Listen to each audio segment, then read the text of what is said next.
Bum, bum, bum, bum, bum, bum, bum, bum, bum, bum, bum. Creativity is an addiction, but we got to get together. No, I'm serious. This is bigger than Crosby, Stills, Nash & Young. We got to collaborate. This is bigger than music and movies and books and junk like that. We have got to collaborate.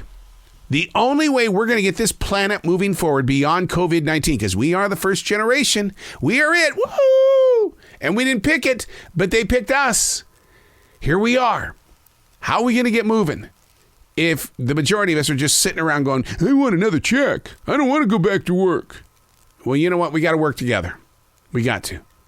Because the generations after us, they need us. I can hear it. They're going, really? You chose to be lazy over thinking about us? No. Collaborate. We got to work together to get this planet back. Unplugged, because we will always say yes to creativity, totally uncut, because we all make mistakes. Come on, fess up to it. We all make mistakes. So turn it into a tool. This is Arroe Unplugged. I am absolutely 100% a pin snob. I know, look at me. Give me that strange face. You may want to push me away. I am a pin snob. If a writing instrument does not feel right in my hand, it ain't going to be in my hand. No. I mean, there are mornings that I will sit in front of my writing place and I will look at every one of those pins, those writing instruments, and I will go, which one of you is speaking to me right now? And if they don't reach out to me, I'm going, oh, what am I going to do? That writing instrument is my buddy. It's my collaborating partner. It really is. I use what's only calling out to me in that moment. And it really sounds like a sick mind, right? But it's not. I've been a daily writer for 27 years. I've got to have the right writing instrument in my hand. And I got to be honest with you. And this is just us having a conversation. Nobody else is listening. It's just us. I got to tell you, I'm a pin collector, a writing instrument collector. I wish I could use my Mont Blanc John Lennon every day. I wish I could use my Agatha Christie from Mont Blanc every day. But that's just not how I play. I mean, those pieces of art are extremely special in my heart. And I've got to only use them in a moment where they're calling out to me. I mean, I used the John Lennon to write my book, Scrambled Eggs. Have you read it yet? Have you read my book, Scrambled Eggs, yet? Come on now. I know it's strange. I know it's weird. But I'm telling you, if you really put focus on what the book is about, you would go, well, shit. God dang it. Well, that was pretty damn unique. God dang it. And he used it with a John Lennon Mont Blanc pen? God dang it. No wonder it's written the way that it is. I knew going into the project it was going to be a piece of crap. I knew it. But if you sit back and you look at that book, Scrambled Eggs, and you study what goes on inside that book, you ain't going to be saying it's a piece of crap. It came from a writing instrument, man. My John Lennon Mont Blanc. I'm a pin snob. I actually own a Mont Blanc that is valued at over $2,000 that I have never, ever used. No. Not until my heart says, okay, dude, it's time. It's time right now.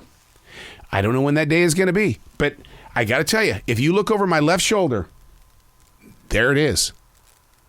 There it is. No, it's right there. It's right there in that box. That box. The box that it came in. It can't be a damaged box because that's going to take away from the value. So I take care of those writing instruments. I'm waiting for the day when it says you got to write. You got to write. See, I show up every day dressed up like a student when I write. I am here to learn. The writing instruments are my connection to a process of receiving. Ooh, let me say that again. My writing instruments are a connection to my process of receiving. Drop the mic. I'm out of here. We'll talk again tomorrow. The process of receiving. And what's so sick about this whole entire thing is that it says, I don't expect anyone to understand. That's the sick part of all of this. Wow. Hey, it's Arroe. This is The Daily Mess, a chronological walk through an everyday world. I am a daily writer. I just gave you my process of thinking. I just gave it away. It's yours. Do something with it. Grow with it. I hope you were inspired by it. Maybe you walked away. I'm okay with that. A daily writer who puts a lot of focus on the presence of now, because we are in control of what is now, not your past. All you're going to do is rewrite that. Pfft, whatever. Do it. Okay, but I'm going to call your ass out. And your future, you can invest all you want into your future. And you know what? It's not going to play out the way you want to. No, because there's too many businesses out there that don't care about you. You can say, well, I'm working for this company. I'm going to be great. Well, the company's going to be great, but they're going to steal everything from you. That's reality. That's just reality. I'm not new to this. Go read the book, The Death of a Salesman. Come on. This is the Daily Mess. When I first started daily writing in 1994, it was not a spiritual driven method of sharing expressions. And now I openly admit to you right now, that I didn't talk about God in those beginning days, because I even though I knew God was in my heart and in the presence of the place called now, I did not think that God's word was part of my daily writing. So when I started writing about it, it was very embarrassing. And the reason why is because I didn't want to get caught talking about God. You bring up God today in any conversation, people are going to go, oh my God. And it's like instant judgment. It's like bringing up politics. Oh, what side are you on? What team were you doing? Do you believe in conspiracy? I don't remember anything about my opening days of writing except for the mind-blowing depressions that I was in. And my heart stayed awake day and night back in 1994. My wife wanted me to really find out why I was in the place that I was. And I wish I could go into it deeper and where she wanted me to grow and go. But I don't want to bring up certain shapes and forms of religion that she wanted me to get into because other creative people are there. I don't want to do that because it's going to bring a judgment. And I don't want a judgment call here. I just know I'm not alone when it comes to, well, how the hell are you going to get out of this? You've got razor blade marks all over your arms. You are doing things that are just, not good to your mind, body, and soul. You got to figure this out. And I was, in 1994, I was still 8 years away from becoming a martial artist. And that really was the changing point of my life. I was 8 years away. And you know what's funny about being a daily writer is that it's all documented. So what the hell was he doing between 1994 and 2002 when he got into martial arts? You know what? And God, why am I going here? We all know the story of Jesus at 35, but we don't know the story of Jesus between 0 and 35.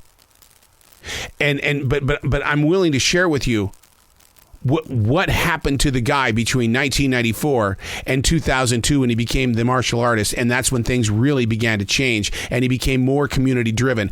I'm willing to share that with you while still holding in my heart. Who was Jesus between 0 and 35? What? You got a lot of scholars out there that are going to attempt to tell you who he was, but who was he?